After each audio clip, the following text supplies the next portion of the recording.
All right, welcome back to Coffee Time News. I'm your host, Justin Avalos. As always, please make sure you like, subscribe, share this video. Follow us on Facebook, Instagram, listen to us on all of our listening networks, Apple Podcasts, Google Podcasts, Spotify. Join me every Monday for your hot podcast news and every Thursday for our Thirsty Thursday segments.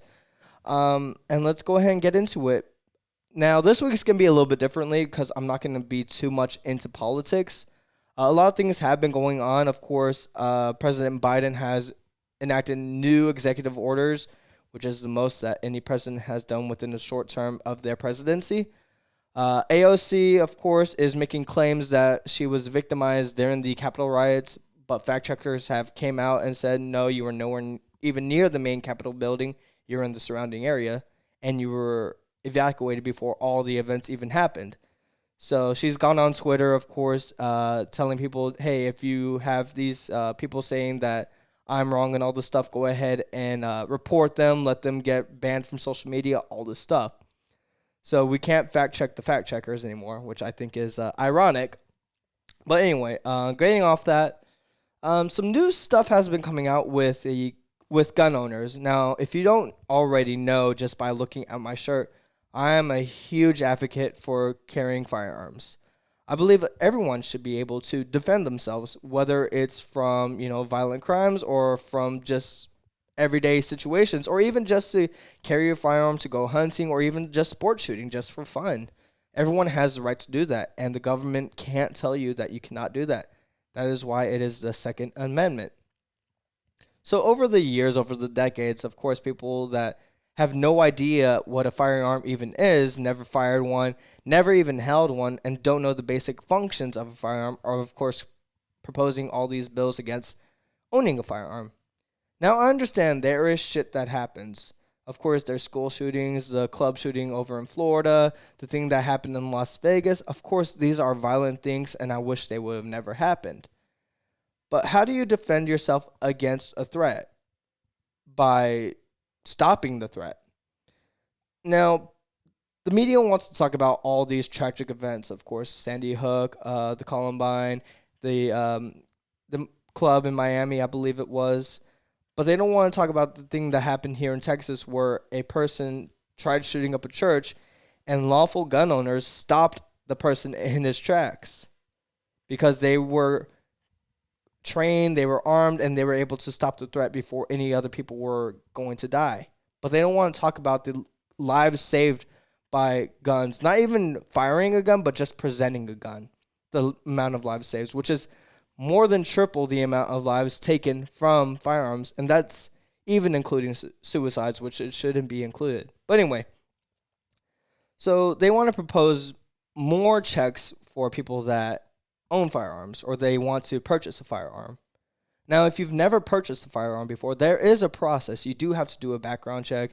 You, of course, have to get that sent off to the FBI, and they clear you whether or not you're able to carry or even own a firearm legally. Now, for criminals out there, it doesn't matter to them. They're going to obtain a firearm legally or not. That's the point of being a criminal. They commit crimes. They're fine with, either stealing firearms, which is a number one thing that happens. They'll break into vehicles that they know there are firearms in and steal them, or go into homes where they know that there are firearms and steal those too.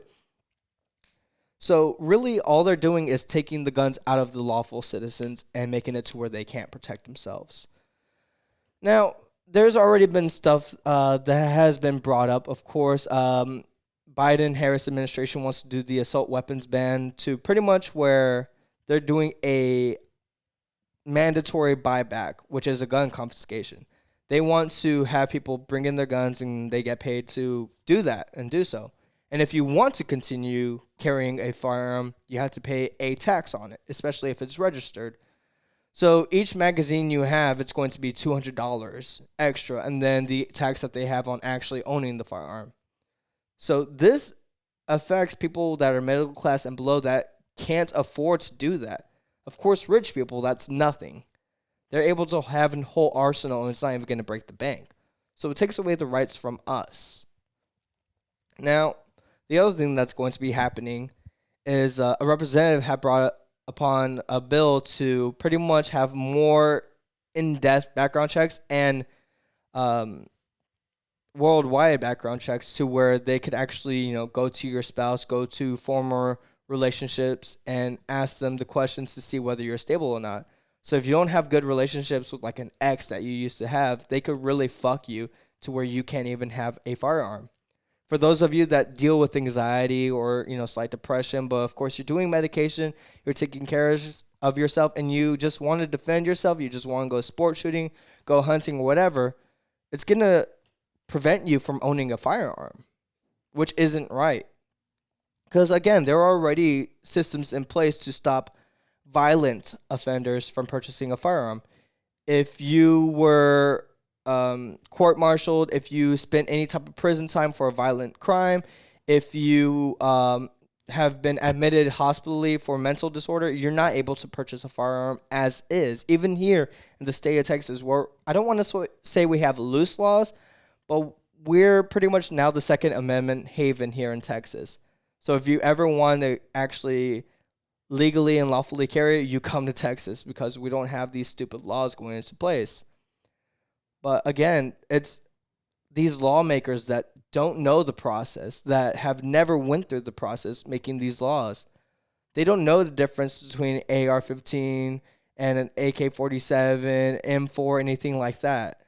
They just see these guns like, ooh, these are scary looking, let's ban them. Or, hey, they carry 30 rounds, let's ban them because you could shoot multiple people. Which doesn't make sense. Because a handgun is the number one used firearm in mass school shootings. Because they're concealable. You don't get to see a handgun. It's harder to conceal a shotgun or even an AR-15 during these things. But they still want to ban all these weapons because they look scary. And of course, they're still misidentifying them. They think AR and AR-15 stands for assault rifle, which it does not. That is the brand. It is Armalite rifle. That is just a brand. It's like Kleenex for freaking tissues or anything like that. It's just a brand. Doesn't mean anything. But because it looks scary and because it's loud, they think, oh, well, we should ban these because they look this way. Oh, they're harder to shoot, they're harder to aim, which is not true. They're actually one of the most easily handled guns. That's why it's number one for hunting and home defense. I have one, but my firearms actually identify as wrenches. So if you disagree with that, you're the problem in the world. But anyway, I just have a huge issue with this because I do believe everyone has the right to defend themselves. It is in the Constitution that you're able to defend yourselves. And, some people may disagree with me. I know me and Captions disagree when it comes to open carry, but we're pretty much on the same page when it comes to conceal. But open carry, of course, he thinks it's stupid. What's the reasoning? I have a different opinion on that, but I do want to make a podcast to where we discuss these. And again, it's never, oh, I'm right and you're wrong. It's just like, well, where do we see common ground and can we agree? And if we can't, then okay, we're allowed to have different opinions. But I want to get y'all's take on this. I want to know what y'all think about this, whether we should be able to arm ourselves to protect ourselves against threat, both internal and external, or should we strip away people's rights to defend themselves? Let me know in the comments below. Again, if you're on our listening networks, please go visit us on our YouTube, like and subscribe, visit us on Facebook, Instagram. All the links will be down below. And until the next time, this was Coffee Time News.